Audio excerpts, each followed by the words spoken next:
पुष्पदंत की कथा।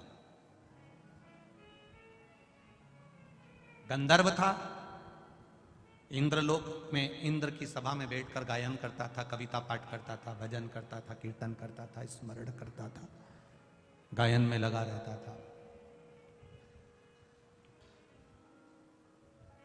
एक बार उसके मन में आया कि पृथ्वी पर मैं जरा भ्रमण कर कर आता हूं, पृथ्वी घूम कर आता हूं।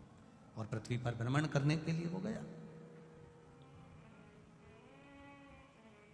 फूल पंच पुष्प, शिव महापुराण की कथा है। फूल चढ़ाने से पहले फूल चढ़ाने का तरीका आना चाहिए। फूल चढ़ाने से पहले कौन से पुष्प आप देने जा रहे हो, वो फूल कहां से लेकर आए हो, उसका तरीका आना चाहिए। भले आपके पास में पुष्प नहीं है, आपने मंदिर कई पुष्प चढ़ाया, तो उसका भी तरीका आना चाहिए। कोई जरूरी नहीं है कि आप नए नए भजन का निर्माण करोगे। आप दूसरे का भी अगर भजन गा रहे हो तो उसको भी गाने का तरीका होना चाहिए।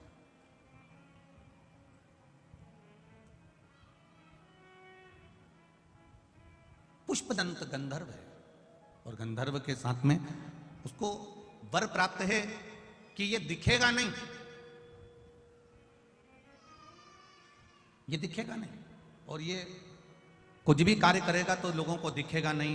इसकी वाणी नहीं दिखे, सुनाई नहीं देगी, इसके शब्द नहीं सुनाई देंगे, ये सामने दिखेगा नहीं। ये पुष्पदंत गंधर्व की कथा है। भैंस क्या तो कम कर दो, या चुंगे जैसी आवाज आ रही है उसको सेट करो ना, बार बार बोल रहे हैं उसको। पुष्पदंत गंधर्व पृथ्वी पर भ्रमण करने के लिए आया,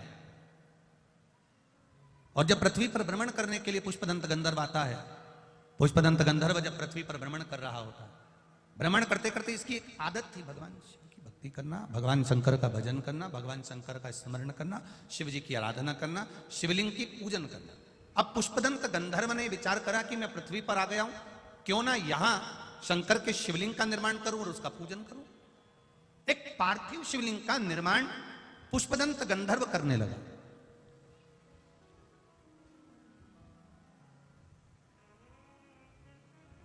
और पार्थिव शिवलिंग का निर्माण कर कर उसका पूजन करता, कहीं से फूल पत्ती मिल जाते समर्पित कर देता। एक बार उसके मन में आया कि चलो जरा मैं भ्रमण कर कर आता हूं। भ्रमण करते करते करते करते राजा चित्ररथ के सुंदर उद्यान में, सुंदर बगीचे में पहुंच गए।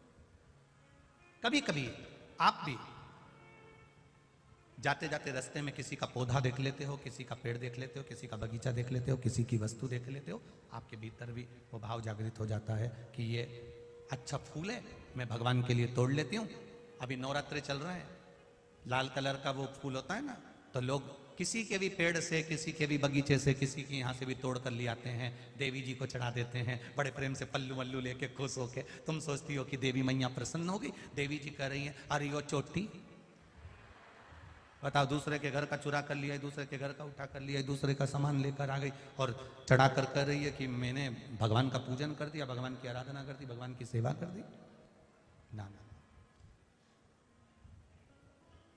जैसे अपने घर का एक लोटा जल लेकर जा रहे हो, अगर किसी के यहां तुमने पूछ लिया कि हमें आपके बगीचे का फूल ले जाएं, वो आज्ञा दे दे तो ले जाओ।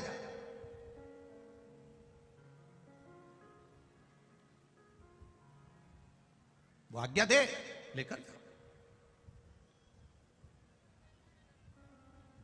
आज्ञा होने के बाद में फूल शिव जी को चढ़ा रहे हो तो वायु पुराण कहती है, वायु पुराण वर्णन करती है, आप लोगों को तो मालूम होगा, आप लोग क्योंकि सब कोटेश्वर के पास के हो तो आप लोगों के तो स्मरण में होगा कि शंकर भगवान को या देवताओं को जो पुष्प चढ़ता है,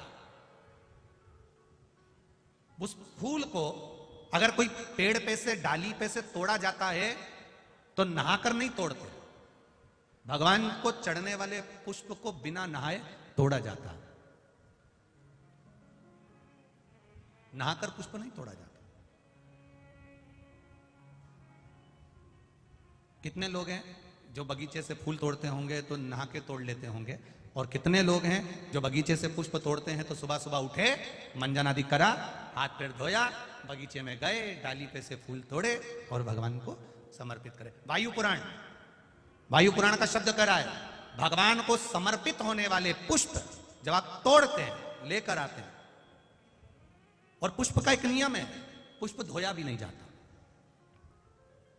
पुष्प को पानी में धोते नहीं, जैसा डाली से मिला है बस उसको लिया, रख दिया। जब आप पूजन करने के लिए बैठे और पूजन के समय पर उस पुष्प को तुमने उठाकर भगवान को समर्पित किया, भगवान को चढ़ाया, भगवान को समर्पित करना प्रारंभ करा। अब आप लोग कहेंगे गुरुजी शरीर बासी है, शरीर हमारा, बताओ हम स्नान करे नहीं है और स्नान नहीं करे और फूल तोड़ लिया तो वो फूल अशुद्ध नहीं हो गया? वो फूल शुद्ध ही नहीं हुआ। वायु पुराण कर रही है, वायु पुराण वर्णन कर रही है, भगवान को चढ़ने वाला पुष्प जब हम डाली पे से उतार कर लेकर आते हैं और लाकर हम भगवान के पास में कहीं स्थान पर रख देते हैं और स्नान करने के बाद जब हम शंकर भगवान को याद, कोई भी, राम जी को, कृष्ण जी को, ठाकुर जी को, देवी जी को वो पुष्प जब समर्पित करते हैं तो उससे ना जाने कितने कितने दोष हमारे जीवन के समाप्त हो जाते हैं। ये वायु पुराण वर्णन कर, ना जाने कितने कितने दोष हमारे समाप्त हो जाते हैं। ये वायु पुराण कर, ये वायु पुराण। अब पुष्पदंत गए, देखते देखते चित्ररथ राजा के बगीचे में प्रवेश कर गए। अब चित्ररथ राजा के बगीचे में प्रवेश कर, बड़ा सुंदर बगीचा था, बड़ा सुंदर, देखकर मन में उमंगता आ गई कि मुझे इसमें से पुष्प तोड़ना। राजा चित्ररथ के बगीचे में प्रवेश कर गए, बिना पूछे, बिना जाने, बिना बात करे, बस बगीचे में गए और फूल तोड़कर, पत्तियां तोड़कर लेकर आ गए और लाकर उन्होंने भगवान शंकर को समर्पित करना प्रारंभ किया।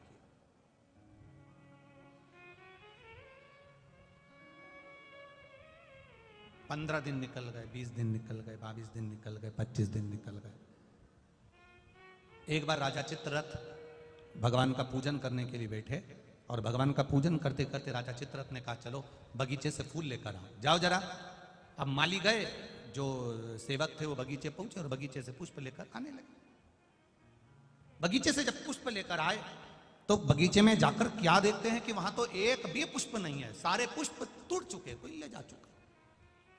कोई बात नहीं, टूट कर नीचे गिर गए होंगे। दूसरा दिन हुआ, तीसरा दिन हुआ, चौथा दिन हुआ, पांचवा दिन हुआ, रोज बगीचे से फूल गायब हो जाते हैं, रोज बगीचे से फूल समाप्त हो जाते हैं और वो फूल मिल नहीं पाते हैं। बड़ा दुखी होते हैं राजा। आज राजा को क्रोध आ गया, आखिर बगीचे में से फूल चुरा कौन रहा? पता नहीं, हमने बहुत ढूंढा पर मिल नहीं रहा, बहुत प्रयास करा पर मिलता नहीं।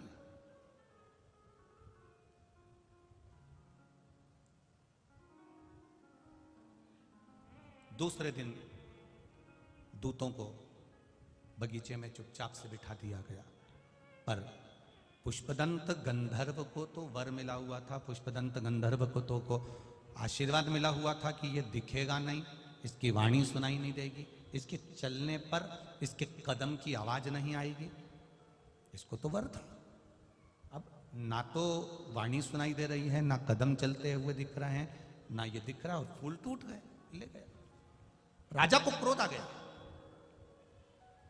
चित्ररथ राजा ने विचार करा कि मेरे यहां से रोज फूल जा रहे हैं, पकड़ाई में नहीं आ रहा, तो अब करूं क्या? राजा चित्ररथ शिव जी की उपासना करता था, भगवान शंकर का भजन करता था, शिव जी की आराधना में डूबा रहता था। आज उसने विचार करा शंकर जी पे से चढ़ा हुआ निर्माल्य बेलपत्र उठाया जाए और शिव जी पे से चढ़ा हुआ निर्माल्य उठाकर, बेलपत्र उठाकर बगीचे के आसपास में डाल दिया जाए।